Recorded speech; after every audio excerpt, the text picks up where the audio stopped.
행복한 안식일입니다. 예, 잔잔한 은혜의 찬양으로 하나님께 감사 찬양 들려주셔서 감사합니다. 오늘 함께 말씀을 나눌 본문은요, 요한복음 1장의 말씀입니다. 먼저 제가 봉독하겠습니다.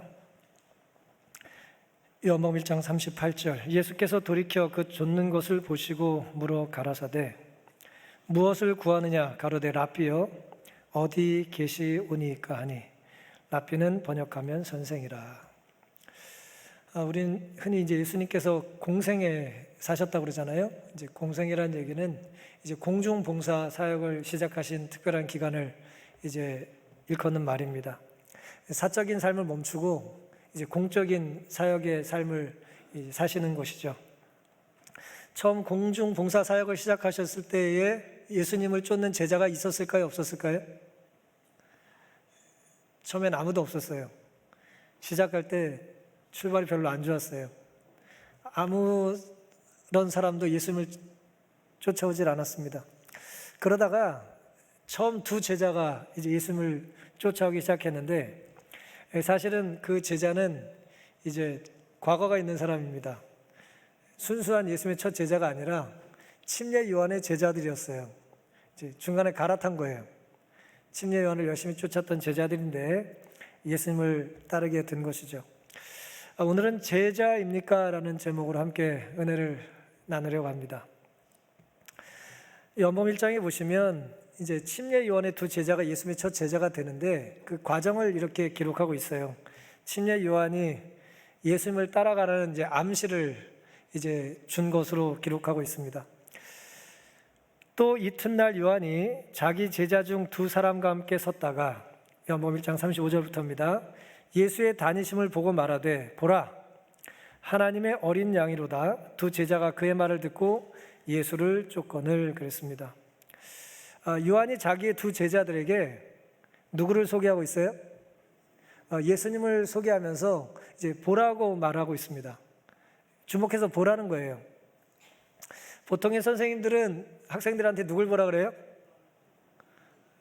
이제 칠판도 보라 그러고 나를 보라고 할 거 아니에요, 그렇죠? 선생님 쫓아해, 날 쫓아해, 날 따라와, 그렇게 말을 할 텐데 이 침례 요한은 참 좋은 선생님이에요. 예수님을 소개했습니다. 보라 하나님의 어린 양이로다. 그 말을 듣고 두 제자가 예수님을 쫓기 시작했어요. 이 쫓기 시작했다는 얘기는 마치 뭐와 같아요?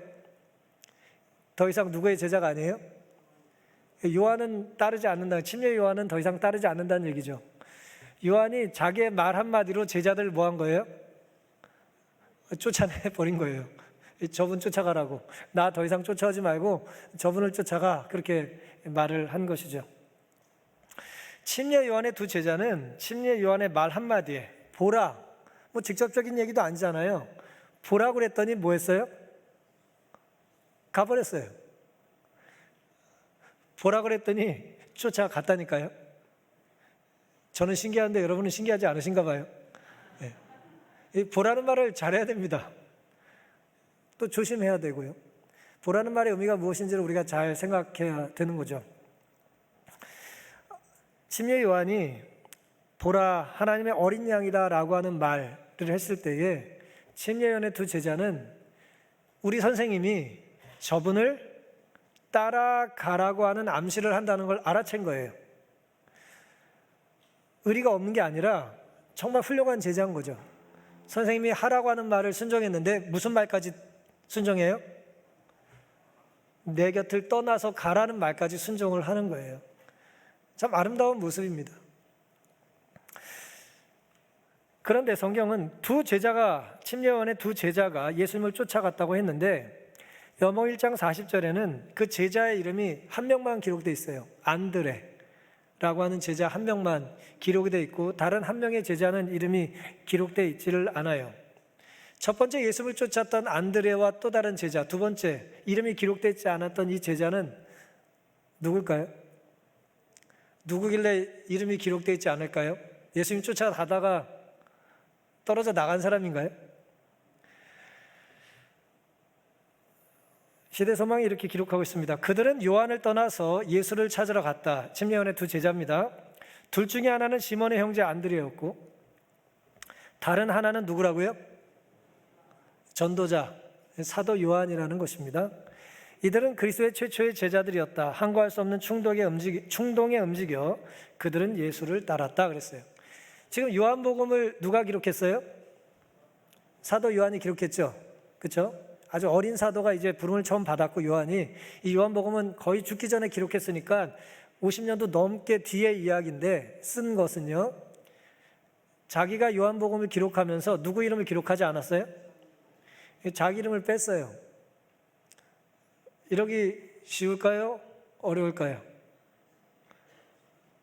우리는 어떤 헌신을 이렇게 독려할 때 이름 새겨 드립니다. 우리 그렇게 하잖아요. 그렇죠? 근데 요한은 자기 이름을 기록하지 않았어요. 놀랍게도 이름을 밝히지 않은 사람이 요한이라는 걸 우리는 아는 거죠. 요한은 얼마나 겸손한 사람인지를 우리가 알기 때문에 자기가 최초의 제자로 부름받았다라고 하는 것을 자랑하지 않았던 거예요.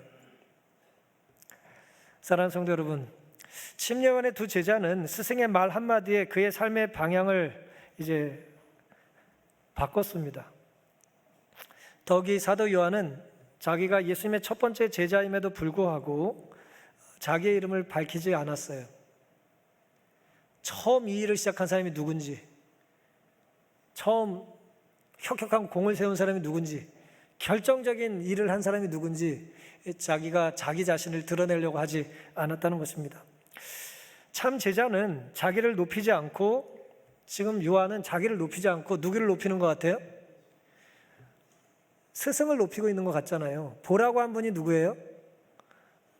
자기의 스승, 침례 요한이라는 것이고, 그 침례 요한은 얼마나 또 겸손한지 나를 떠나 저분에게 가라고 얘기했잖아요. 우리는 위대한 선생님의 모습 속에서 겸손을 배우는 것입니다. 정말 훌륭한 선생님은 어떻게 자신의 입장을 취한다고요? 자기보다 더 위대한 선생님을 소개하는 거예요. 정말 믿을 만한 의사는 어떤 의사입니까? 저는 못 고칩니다. 저분에게 가십시오. 그래야 그런 의사를 믿을 수 있을 거 아니에요. 못 고치면서 다 고친다 그러면 되겠어요? 모르는데 안다고 하면 되겠습니까? 야, 난 이건 잘 모르겠다. 저분에게 가봐라.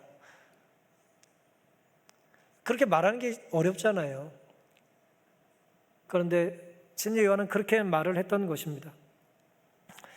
자기를 높이지 않고 그래서 사도 요한은 스승을 높일 수 있었고요. 자기를 자랑하지 않고 선생님의 모본을 따라서 숨길 수 있었던 것입니다. 스승의 가르침에 순종했을 뿐임을 강조하는 거예요. 제가 한 거라고는 없습니다. 보라고 해서 전 갔을 뿐입니다. 그냥 믿으라고 해서 저는 믿은 것뿐입니다. 내려놓으라고 해서 저는 내려놓은 것뿐입니다. 제가 한 건 없습니다. 그렇게 고백을 한 것입니다. 공을 타인에게 돌립니다. 제가 한 게 아닙니다. 선생님이 알려주신 것이고 더 큰 선생님이 저를 받아주신 것뿐입니다. 얼마나 훌륭한 선생님이고 얼마나 훌륭한 제자입니까? 침례 요한은 요한복음 1장 27절에 내 뒤에 오시는 그이라 나는 그의 신됨의 풀기도 감당치 못하겠노라 그랬어요. 난 그분의 신발끈을 풀고 묶을 만한 자격도 없는 사람이다라고. 옛날에 신발끈은 누가 묶어요? 종이 하는 일이잖아요. 나는 그분의 종이 될 자격도 없다라고 하는 고백을 하는 것입니다. 누굴 종인 줄 아나? 그렇게 말한 게 아니라 저는 그분의 종이 될 자격도 없습니다 라고 이제 고백한 것이죠. 요한복음 3장 30절에는 그는 흥하여야 하겠고 나는 쇠하여야 하리라 라고 고백했어요. 이렇게 말하기 쉽습니까? 우린 거꾸로 말하고 싶어 하잖아요. 남은 어떻게 될지 몰라도 나는 좀 잘 되면 좋겠다. 뭐 그렇게 생각을 하는 거죠. 뉴욕 필하모니의 지휘자이자 음악 감독이었던 유명한 지휘자 이제 번스타인이라는 분이 있는데요. 이 인기 많은 이 지휘자가 이제 한참 인기를 구가할 때 한 기자가 이렇게 물었답니다. 가장 연주하기 힘든 악기가 무엇이죠? 그랬더니 약간의 망설임도 없이 이 번스타인이 이렇게 대답을 했답니다. 그야 물론 제2 바이올린이죠. 제1 바이올린 주자들은 언제나 넘쳐요. 그러나 열정적인 제2 바이올린 연주자, 제2 호른 연주자, 제2 플룻 연주자는 정말 찾기 힘듭니다. 그게 문제예요. 제2 주자가 없으면 화음을 이룰 수 없거든요. 화음을 낼 수 있나요? 화음을 낼 수 없다는 거예요.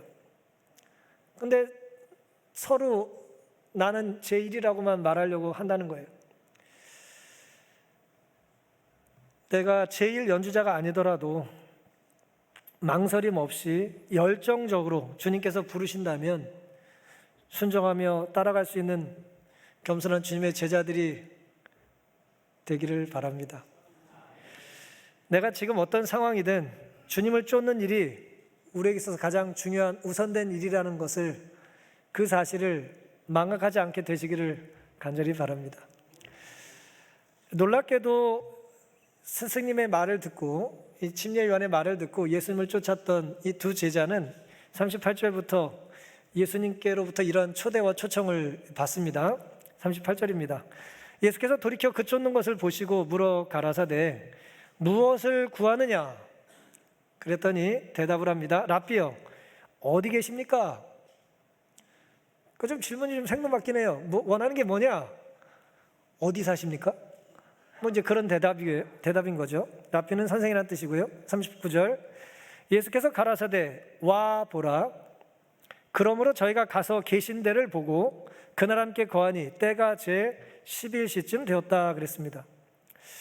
왜 안드레와 요한은 예수님의 질문, 무엇을 구하냐라고 하는 질문을 듣고 어디 계시냐라고 하는 이제 질문을 다시 했을까요?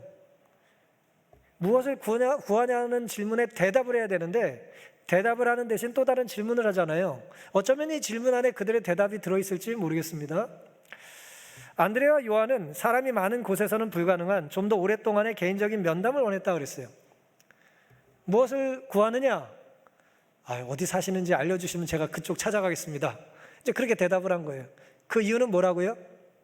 너무 많은 사람들 틈에서는 대화를 혹은 사귐을, 교제를 기피할 수 없기 때문에 좀 더 친밀한 교제와 사귐을 기대했던 것이죠. 주님이 어디 계신지 제자들은 궁금했던 것입니다. 어디 사시는지. 바람처럼 왔다가 바람처럼 사라지는 예수님의 그런 신비로운 모습이 감동은 있어도 구체적으로 어디 계시는지를 알고 싶은 거예요. 누군가를 안다는 것은 그분의 삶의 형편과 정황과 구체적인 주소를 아는 것입니까? 그건 전혀 몰라도 상관없나요? 어때요? 누군가를 안다면 그 사람의 삶의 모습을, 사는 집을 알고 싶어요? 알고 싶지 않아요? 당신을 사랑하지만 어디 사는지는 관심이 없습니다. 알고 싶지도 않습니다. 그렇게 말하지 않잖아요. 오가며 그 집 앞을 나도 모르게 멈추는 거 아니에요? 그게 정상이에요. 예수님을 알고 싶다는 거예요. 더 개인적이고 친밀한 교제를 원하는 것입니다. 그때 예수님께서 그들의 마음을 알아보시고 그럼 와서 봐라 그렇게 말씀하셨어요. 여기서 오라는 말은요, 헬라어로 현재형이에요. 오라는 지금 당장 오라는 말씀이고요. 오라는 말은 예수께서 계신 곳으로 오라는 초청의 말씀이며 현재의 초청을 직접 하시는 말씀이고요. 보라는 말은 미래형으로 쓰였어요. 보게 될 것이다 그런 뜻이죠. 보라는 말은 제자들이 궁극적으로 추구하게 되는 것을 보게 될 것이라는 것을 확정하는 말씀이라는 것입니다. 따라서 본문은 예수 그리스도에게로 나오는 자들을 향한 초대와, 지금 오라는 초대와 구원의 보장, 오게 되면 너는 구원을 경험할 거다라고 하는 구원의 약속을 해주는 말씀이라는 거예요. 엄청난 말씀인가요? 반응은 엄청나지 않나요? 엄청난 말씀이에요. 와서 네가 오라는 것에 순종하면 보게 될 거라는 거예요. 경험하게 될 거라는 거예요. 와보라는 얘기는 엄청난 이야기입니다.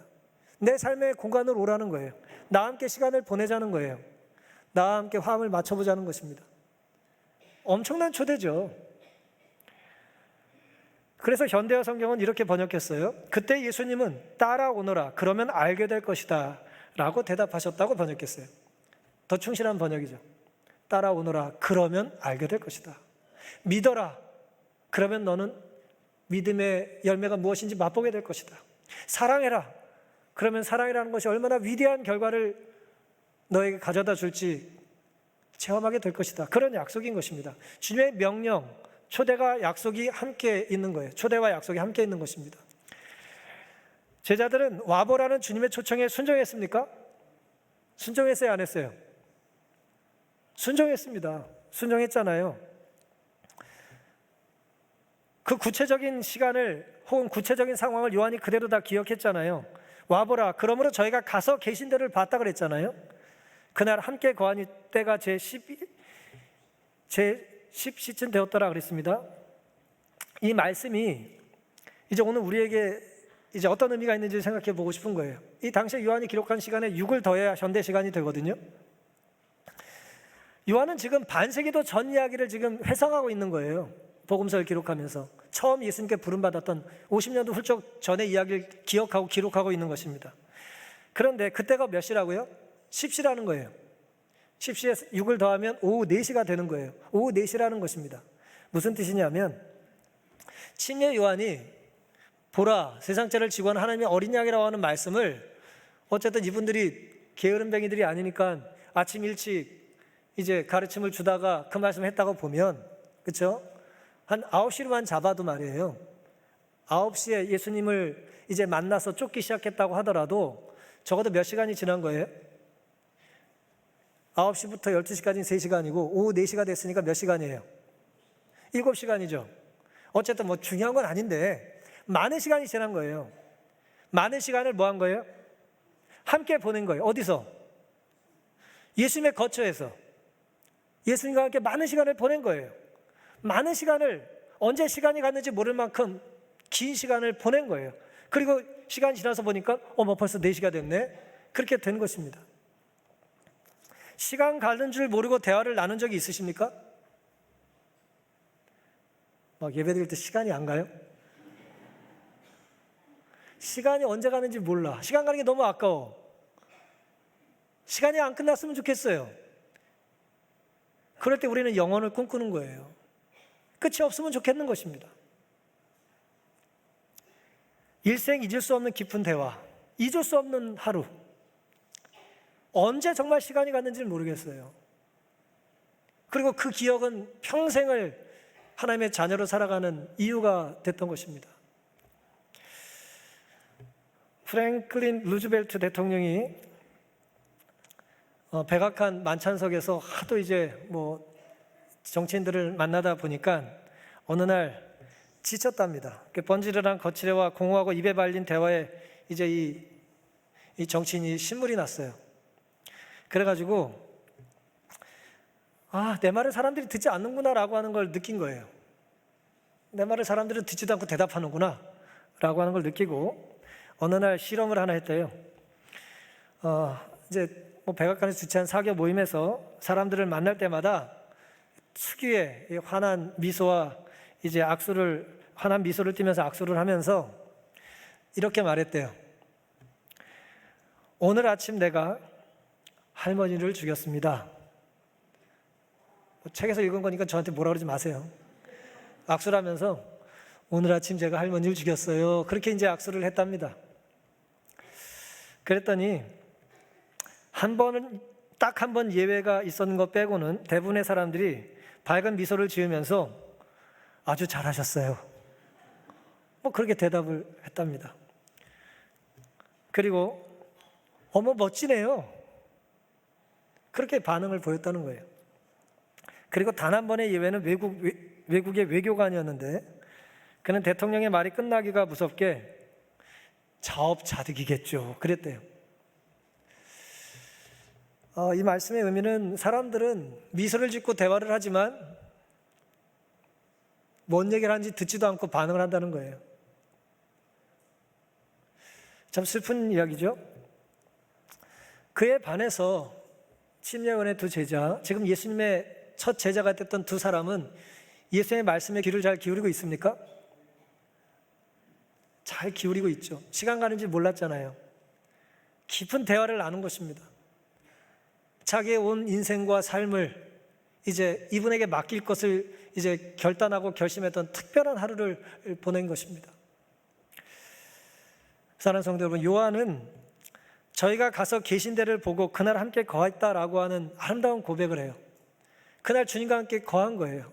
주님과 함께 시간을 보낸 것입니다. 우리가 성전에서 예배를 드리는 건 많은 의미가 있어요. 그 안식일 내가 누구와 함께 예배를 드렸는지에 대한 아름다운 기억이 쌓이고 또 쌓이는 것입니다. 그날은 특별한 날이었고요, 잊을 수 없는 날이었습니다. 한 번의 순종이 그들의 일생을 바꾼 것입니다. 정말 한 번의 순종이 그의 일생을 바꾼 거예요. 한 번의 만남이 그의 미래를 결정해 버린 것이죠. 안드레와 요한은 주님의 초대에 응했습니다. 오늘 우리는 주님의 초대를 받은 적이 없나요? 우린 초대받지 않은 손님인가요? 우리도 초대를 받았어요. 그리고 초청에 응하고 이 자리에 있는 것입니다. 우리가 초대받고 주님 말씀에 순종하면 우리도 종일 주님과 함께 보낼 수 있습니다. 깊은 사귐을 원하지 않으십니까? 그냥 버스 대합실 같은 사귐을 원하세요?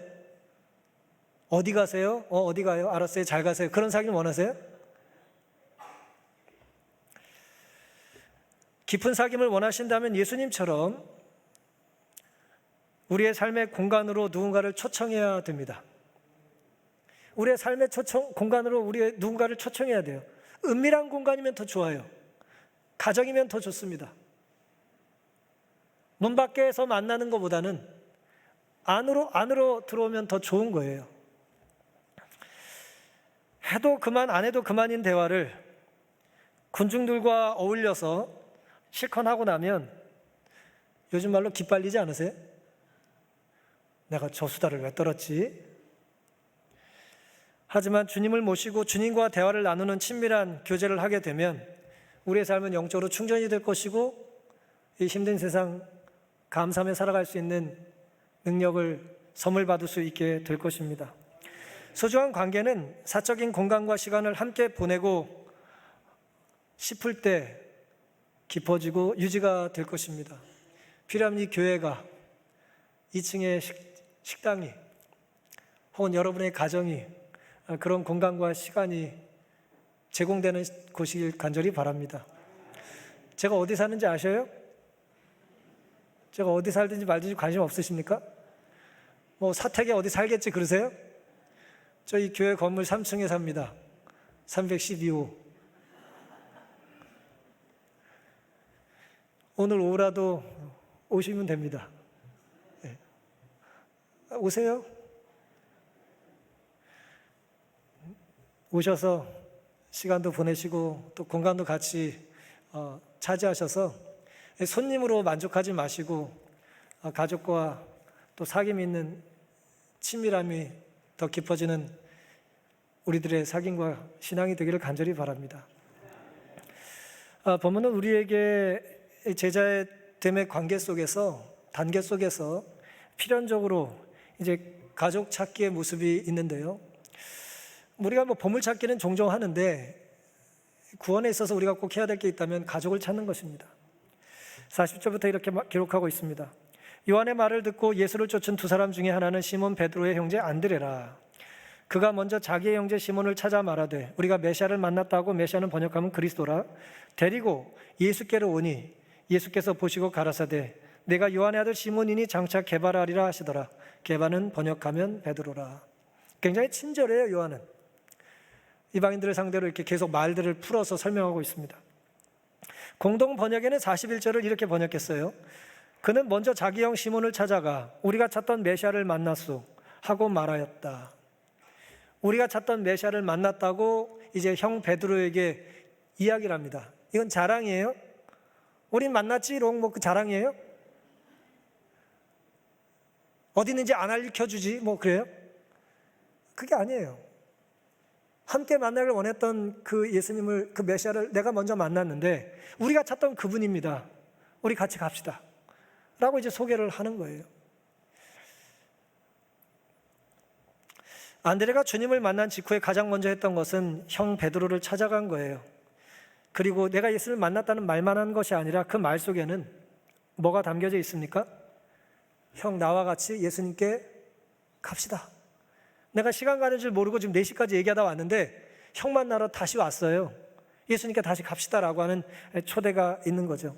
초대받은 사람이 초대하는 거예요. 데리고 예수께로 오니 그랬잖아요. 그때 예수님이 그들을 보셨다는 것입니다. 말로 하는 것도 쉬운 것은 아니지만 사실 말로만 끝나면 참 안타깝죠. 예수님 믿으면 좋겠습니다. 예수님 만나시면 좋겠습니다. 저와 같이 가십시다. 제가 기다리겠습니다. 우린 좀 더 용기를 낼 필요가 있는 것입니다. 우리는 이곳에 어떻게 앉아 있을 수 있습니까? 여기 지금 이렇게 다 앉아 계신데 어떻게 이렇게 우리가 다 앉아 있죠? 앉아 있을 수 없는 상황이 수 있는 분들도 계시잖아요. 올 수 없는 상황이고 오고 싶지 않을 수도 있잖아요. 누군가의 전화, 혹은 또 누군가 또 안 가면 와, 그 누군가의 방문, 뭐 그런 것들 때문에 이곳에 계신 분도 계실 겁니다. 그리고 우리의 신앙의 첫 시작으로 돌아가 보면 누구나 우리를 이곳으로 모은 사람이 있어요? 인도한 분이 있습니다. 이끌고 온 분이 계세요. 소개한 분이 있어요. 누군가 우리의 이름을 불렀고, 누군가 우리를 찾아왔고, 누군가 우리에게 예수님을 소개했기 때문에 우리는 이곳에 있는 것입니다. 아닙니까? 나는 눈을 딱 떴더니 예수님이 믿어지고 딱 뜨니까 뭐 교회에 앉아 있었나요? 그런 분 아무도 없습니다. 아무리 내가 혼자 독학을 해서 성경을 혼자 읽고 예수님을 발견했다고 해도 성경을 우리가 쓴 게 아니잖아요. 우리가 성경을 번역한 것도 아니잖아요. 우리가 글을 혼자 깨우친 것도 아니잖아요. 결국 누군가의 사랑과 인내와 기다림과 헌신과 용서 때문에 우리가 이 자리에 있는 거예요. 그것이 우리의 지적인 면이든 정서적인 면이든 어떤 면이든 간에 우린 이 자리에 혼자 잘나서 있을 수 있는 사람이 아무도 없는 것입니다. 예수님께서 이제 베드로를 만나시는 장면에 대하여 우리는 누군가의 초청이 얼마나 중요한지를 생각해 보지 않을 수가 없는 것입니다. 바울은 이렇게 로마서에서 기록했습니다. 10장 14절. 그런즉 저희가 믿지 아니하는 일을 어찌 부르리요, 듣지도 못한 일을 어찌 믿으리요, 전파하는 자가 없이 어찌 들으리요, 보내심을 받지 아니하였으면 어찌 전파하리요. 기록된 바 아름답도다. 참 아름다운 발걸음이죠. 좋은 소식을 전하는 자들의 발이여 함과 같으니라. 여러분에게 복음을 전하는 사람의 입과 발과 손은요, 하나님 보시기에 어떻다고요? 아름답습니다. 그것만큼 아름다운 발걸음이 없어요. 함께 교회 가자고 찾아가는 발걸음, 함께 예수님을 믿자고 초대하는 손길, 얼마나 아름답습니까? 주님 보시기에 아름다우면 아름다운 건가요? 아름다운 거예요. 주님이 아름답다고 하면 아름다운 겁니다. 그러니까 주님이 아름답다고 하는 이 일에 우리도 동참하고 또 하나님의 부르심에 감사함으로 응할 수 있는 우리가 되기를 간절히 바랍니다. 안드레가 베드로를 주님 앞에 데리고 오니까 주님께서 뭐라고 말씀하셨어요? 너는 요한의 아들 시몬이다 그랬어요. 내가 요한의 아들 시몬이니 장차 게바라 하리라 그랬어요. 요한의 아들 시몬이다. 누구를 안다는 거예요? 아버지를 안다는 거예요. 누구 아들인지 안다는 거예요. 네 과거를 안다는 거죠. 장차 게바라 하리라. 미래를 안다는 거죠. 예수님이 오늘 우리가 예수님 앞에 서면요, 아니요 서지 않더라도 예수는 우리의 과거와 미래를 다 아세요. 과거와 미래를 아신다면 당연히 현재를 아신다는 겁니까? 당연히 현재를 아신다는 거죠. 하나님은 우리를 아십니다. 내가 어떻게 살아왔는지 아시고 어떻게 살지를 아셔요. 우리의 연약함을 아시고 우리의 약점을 아십니다. 우리의 모난 점을 아시고 그럼에도 불구하고 우리가 주님의 뜻대로 살아보겠다고 하는 몸부림을 주님은 아신다는 거예요. 그리스도께서는 그를 주목해 보시고 그의 성품과 생애의 역사를 읽으셨다. 그의 충동적인 성질, 그의 따뜻하고 인정 많은 마음, 야심과 자만, 그의 타락과 회개와 활동과 순교의 죽음의 역사 등 이 모든 것을 구주께서는 읽으셨다 그랬어요. 주님이 우리 자신에 대하여 다 아시는 것에 대하여 두려워하지 마시고 감사하게 되시기를 바랍니다. 사람이 나를 알면, 내 약점을 알면 우리는 어때요? 갑과 을의 관계가 형성돼서 주눅 들고 눈치 보잖아요. 근데 주님은 그렇지 않습니다. 우리의 약점을 지켜주시고 보호해주시고 개선해주시고 고쳐주세요. 우리를 구원해주기를 원하시는 것입니다. 그러니 주님 앞에 나아가시고 고백하시고 온전히 부름에 순종하는 일을 주저하지 않게 되시기를 간절히 바랍니다. 사도행전의 말씀인데요, 특별한 환경에서 영적인 황홀을 나타낸다고 해서 그것이 그가 그리스도인이라는 결정적인 증거는 아니다. 어떤 특별한 상황에 특별하게 헌신하는 것이 그가 그리스도인이라는 결정적인 증거는 아니라는 거예요. 그럼 결정적인 증거는 뭘까요? 성결이란 황홀경이 아니다. 그것은 하나님 뜻에 대한 완전한 복종이요, 하나님 입에서 나오는 모든 말씀으로 사는 것이다. 하늘 아버지의 뜻을 행하는 것이고 빛 가운데서 시련과 어둠 중에서도 하나님을 신뢰하는 것이요, 시련과 어둠 중에서도 여전히 하나님을 신뢰하는 것입니다. 보는 대로 행하는 것이 아니라 믿음으로 행하는 것이다. 보여야 가는 게 아니라 보이지 않아도 믿음으로 가라는 것입니다. 현실을 한탄하고 불평하지 말고 이 현실을 책임지고 이 현실 너머에 우리를 구원할 수 있는 하나님을 믿으라는 거예요. 절대적인 확신을 가지고 하나님을 의지하고 그분의 사랑을 신뢰하는 것이다. 그리스도인의 확실한 증거가 뭐라고요? 누구를 믿는 거예요? 하나님을 믿는 거예요. 하나님의 뭘 믿는 거예요? 하나님이 나를 얼마나 사랑하시는 걸 믿는 것입니다. 근데 우리는 우리의 연약함 때문에 우리 자신을 사랑하기가 힘들어요. 그렇죠? 자기가 사랑스러우세요? 거울 보면 미치겠어요? 자기 자신을 보면 얼마나 괴롭습니까? 부끄럽고 주저하게 되고 말하고 싶지도 않고, 그렇죠? 공허하고. 보통 사람들이 정상적인 반응 아니에요? 하지만 그런 나를 누가 사랑하신다고요? 그럼에도 불구하고 사랑하신다는 거예요. 나의 과거의 어떠함과 상관없이 나의 미래의 어떠함과 넘어짐과 쓰러짐과 주님을 부인함을 다 아심에도 불구하고 주님께서 베드로를 사랑하시고 부르신다는 거예요. 그러니 오늘 우리를 사랑하시는 주님의 사랑을 의심하지 않게 되시기를 간절히 바랍니다. 우리를 찾아온 안드레에게 감사하시기 바랍니다. 누군가 우리를 찾아온 그 사람이 안드레예요. 그렇다면 우리도 누군가에게 안드레가 되어 베드로를 찾아가야 되지 않겠습니까? 안드레만 만난다고 되는 게 아니잖아요. 우리가 안드레가 되어야 하지 않겠습니까? 주님은 우리를 찾아오셨고 우리를 포기하지 않으십니다. 그러니 우리도 더 사랑하며 사시기 바랍니다. 우리가 줄 수 있는 가장 큰 사랑은 누구를 소개하는 거예요? 주님을 소개하는 거예요. 내가 어떤지를 너무 소개하지 않으셔도 돼요. 나는 이런 사람이지만 하나님이 나를 사랑하십니다. 나는 이런 연약한 사람이고 부족한 사람이지만 하나님이 나를 사용하십니다. 나는 그걸 믿습니다. 그런 엄청난 믿음과 신앙의 고백이 우리에게 있게 되기를 간절히 바랍니다. 알퐁스 도데라고 하는 작가를 잘 아실 텐데요, 이 사람이 쓴 노인들이라고 하는 이제 단편 소설이 있습니다. 이 소설의 내용은 이렇습니다. 어느 날 주인공에게 이제 편지가 하나 와요. 편지가 파리에서 이 도시에 사는 친구로부터 편지가 온 거예요. 이 시골에 살고 있는 친구에게. 친구야, 내 부탁 좀 들어줘.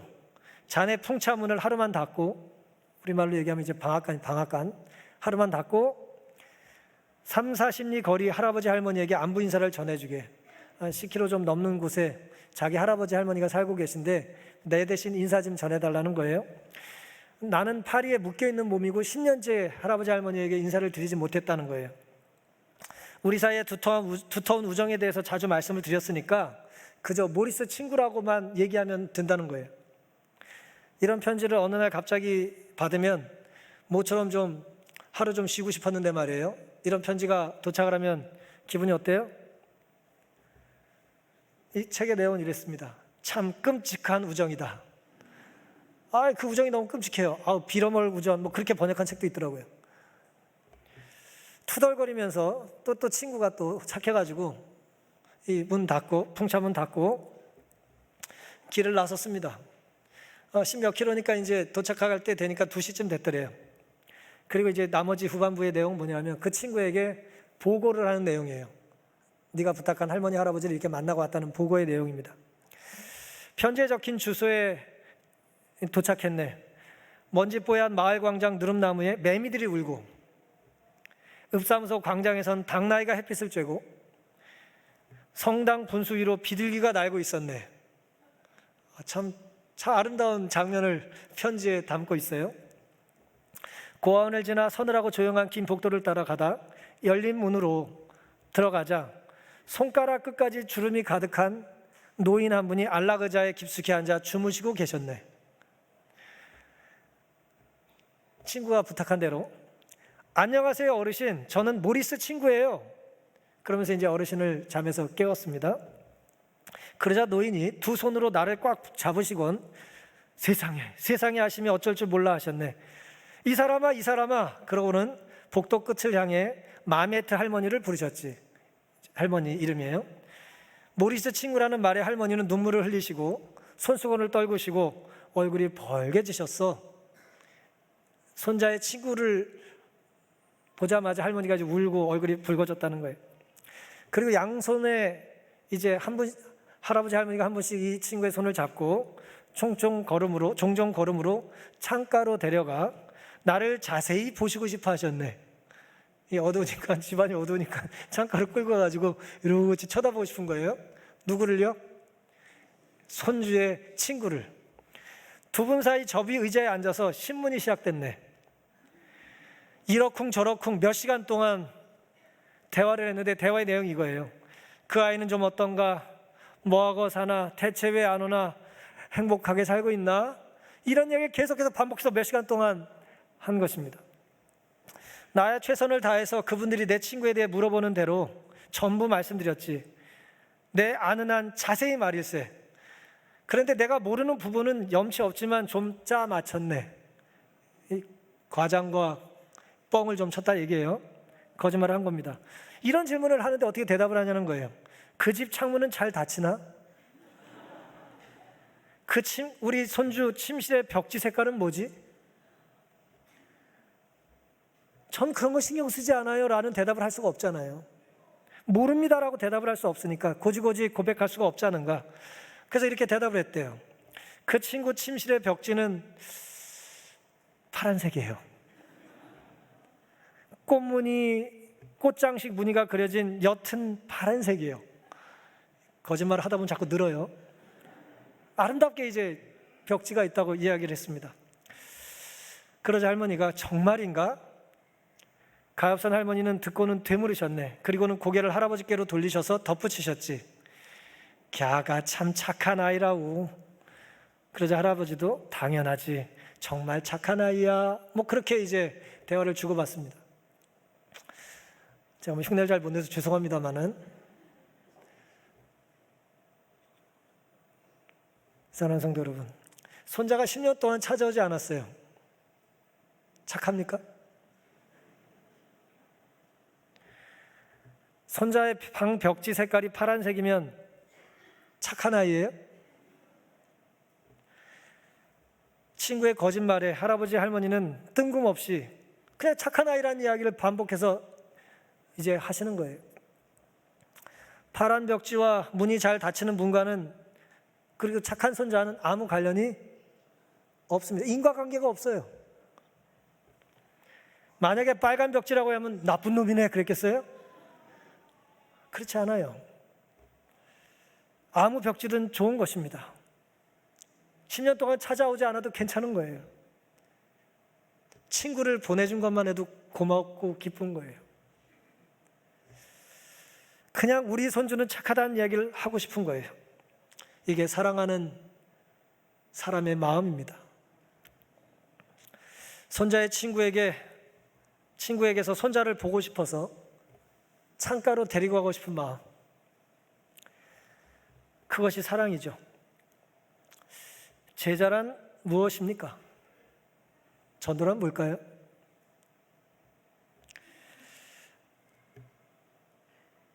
하나님을 찾지 않는 자녀에게 우리를 찾고 기다리시는 분이 계심을 알려주는 것이 아닐까요? 우리가 하나님을 소개하면 하나님은 그런 우리 모습에 행복해 하십니다. 우리는 하나님을 행복하게 될 수 있는 위대한 존재들이에요. 우리가 친구를 찾아가고 가족의 문을 두드리고 우리 도움이 필요하지만 자존심에 도움을 요청하지 못하는 사람들에게 우리가 센스 있게 다가가고 겸손하게 사실과 다르게 먼저 미안하다는 신용을 할 때 하나님은 기뻐하세요. 우리는 안드레에게 빚이 많습니다. 그리고 우리도 누군가의 안드레가 되어 베드로를 찾게 되시기를 간절히 바랍니다. 침례 요한처럼 내가 줄 수 없는 것을 주실 수 있는 더 큰 선생님, 그 주님을 소개하며 사는 겸손한 사람들이 되기를 바랍니다. 주님처럼 친밀한 교제를 위해 필요하면 집과 거실, 시간을 할애해서 하늘도 뒤로 하시고 하늘 궁정을 뒤로 하시고 이 땅에 우리를 만나러 오신 예수님의 사랑을 기억하고 우리도 제발 우리의 필요하면 사적인 공간과 시간을 할애하며 초청의 손길을 펼칠 수 있기를 간절히 바랍니다. 안드레처럼 우리의 가족, 친구, 이웃을 찾아서 주님께 데리고 오면 참 좋겠습니다. 주님은 우리가 무엇을 하든지 칭찬할 기회를 찾고 계신 그런 모리스의 할아버지와 할머니 같은 분이에요. 별내교회 아무개 참 착해. 사고 뭉치지만 착해요. 10년에 한 번 전도해도 착한 거예요. 다 틀려도 착한 거예요. 아멘 한 번도 안 해도 착한 거예요. 착한 거예요. 하나님 보시기에 여러분이 너무 착하고 사랑스러우신 겁니다. 우리가 받은 사랑 기억하고 주님께서 기뻐하실 만한 아름다운 만남을 위해서 우리도 누군가 이 자리에 초청하기를 주저하지 않는 한 주를 보내게 되시기를 바라면서 오늘 말씀을 마치겠습니다.